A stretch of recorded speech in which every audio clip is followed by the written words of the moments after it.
Pagpalang hapon po sa inyo lahat. Nandito naman po ang Hiwaga ng Pangasinan na magbabagi naman po ng iba't ibang mga orasyon na magagamit po sa panggamutan, pang araw-araw po sa karamdaman at sa mga physical man na karamdaman o spiritual. Pagkakalog ko po sa inyo lahat para matuto po kayo manggamot at matulungan nyo rin po ang mga kailangan.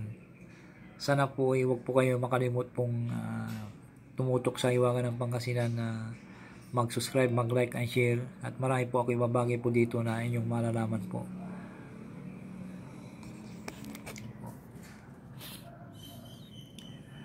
Ipagkakalog ko po sa inyo lahat ang aking mga nalalaman po dito sa Hiwaga ng Pangasinan, at sana po ay pakitulong po na paki-subscribe po, paki-like and share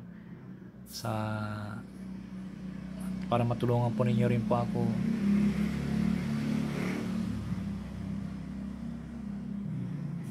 At tatanungin ko po napakalaking utang na loob sa inyo lahat.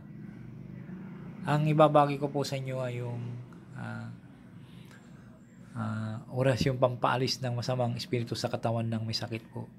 Napaka-importante po ito na kung may sakit na tao, hindi nyo po alam na ang sakit nyo po ay spiritual, ay kailangan po ay bago nyo po ipunta po sa doktor po ay kailangan po ipakita nyo muna, patingin nyo muna.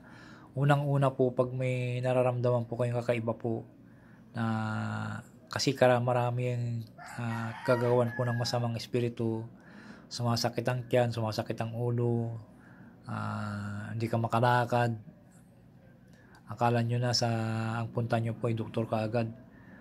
Hindi po muna, ang gawin nyo po muna, makikonsulta muna kayo kung may nakakalam po ng yung mga kapitbahay, kumonsulta po kayo doon bago nyo po ipunta sa doktor.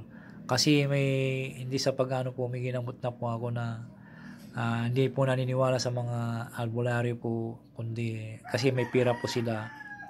Pag nagkakasakit po sila ay doon po na agad po ang punta nila, pero hindi po siya mapapagaling-galing.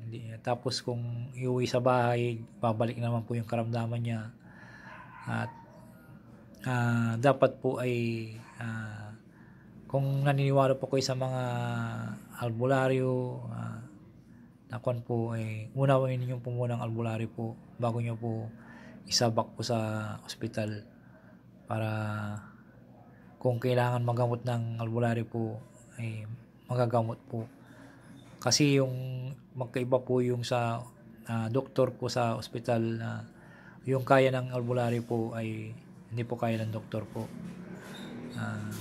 Sana maunawaan po ninyo. Marami na pong ginamot noon na binabalik po sa akin, pinapasok nila sa hospital pero hindi siya po yung gumagaling, at pinupunta sa akin ay napapagaling ko po sa awa ng Diyos. Salamat sa Diyos. Gumagaling po sila na wala pong parang lamang po, nagdahilan lamang po.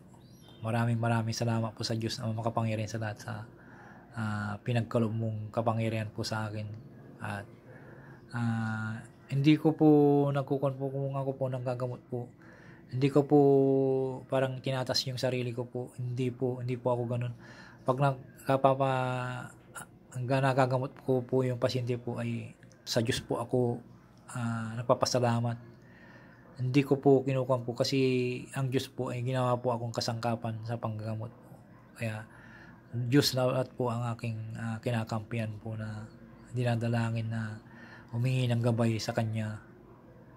Kaya maraming salamat po sa iyo, Diyos Amang makapangyarihan sa lahat, sa pinagkaloob mong kapangyarihan po. Maraming salamat po sa iyo. Ang itong ibabagi ko po ngayon po ay yung pampaalis ng masamang espiritu sa katawan ng may sakit. Magdasal po ng isang Ama namin at isunod po yung dapat po ay konsagrasyon niyo muna po ito. Unahin niyo muna, kumuha po kayo ng isang basong tubig at bugaan niyo po ng konsagrasyon po. Ang konsagrasyon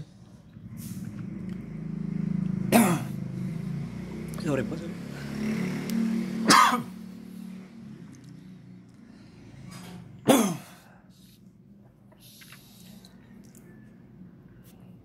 Kumuha kayo ng isang basong tubig at bugan nyo po ng konsagrasyon po. Ang konsagrasyon po ay nandyan po na aking upload na po, nandyan na po ang hokis inem corpus meum hekis inem calos mi itenesienta misti menterium pidi qui probobis et proio multis iponitor in remission peccatorum Jesus humo Salvador po. Yun ang konsagrasyon po sa lahat po. Unahan nyo po na kumuha po kayo ng isang basong tubig at bugan nyo po ng konsagrasyon at isunod po yung orasyon po. Yan, ibuga po na isang bisis po.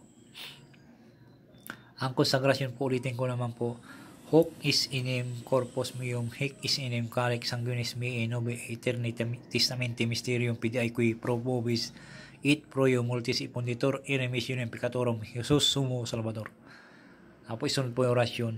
Ibuga po sa tubig po yung konsagrasyon, tapos isunod po yung orasyon po at ibuga sa tubig at sabay ipainom sa pasyente po. Tapos narito po ang orasyon po na aking usalin po. Curatis verbum quia igosum Jesus igosum Maria trahomi swambit picabit Jesus Maria isusano mi po. Curatis verbum quia igosum Jesus igosum Maria trahomi swambit picabit mi picabit Jesus Maria isusano mi. Curatis verbum quia igosum Jesus igosum Maria trahomi swambit picabit Jesus Maria isusano mi. Yan pang orasyon po. Usalin sa isip lamang po ng isang bisis. Iihip po sa tubig, ipainom sa may sakit po. Pampaalis ng masamang espiritu sa katawan ng may sakit po yan. Kung halimbawa po ay tinawas nyo na po, huwag po kayo manigurado po. Ang masamang espiritu po iwais po na nandun po, nagtatago po. Dapat po ay pag natawas nyo na po, ipaunan nyo po sa kanya may sakit ng kan po. Tapos kumuha naman po kayo ng panibagong tubig at bugan nyo po ng konsagrasyon at usalan nyo po ng orasyon na aking ituturo po na pampalis ng masamang espiritu at siguradong malulusaw po yung masamang espiritu sa katawan ng isang may sakit po. Napaka-importante po ito na akibabagay po sa inyo para malaman po ninyo na pagkatapos nyo po matawas po o hindi nyo po tinawas po, idirekta nyo na po ito kung may alinlangan po kayo na o may kon po kayo na may masamang gumagambala sa pasyente po. Usalin nyo po ito at ipainom sa pasyente po. Dapat po dito po ay magdasal po muna kayo ng Ama namin po at isunod po yung konsagrasyon o isunod po yung orasyon po ng isang bisis lamang po. Po sa tubig ipainom sa pasyente po. Usalin nyo lamang po sa isip lamang po para maganda po na talagang buong buo po nakakapit po yung orasyon po sa tubig po at ipainom nyo po sa pasyente po. Maraming salamat po sa inyo po at sana po huwag po kayo makalimutan mag-subscribe, mag-like and share at shoutout po sa inyo lahat. Shoutout po. I-screenshot nyo po para may makunyo po. Napaka-importante po akong binabagay sa inyo na pampalayas ng masamang espiritu po sa katawan ng may sakit.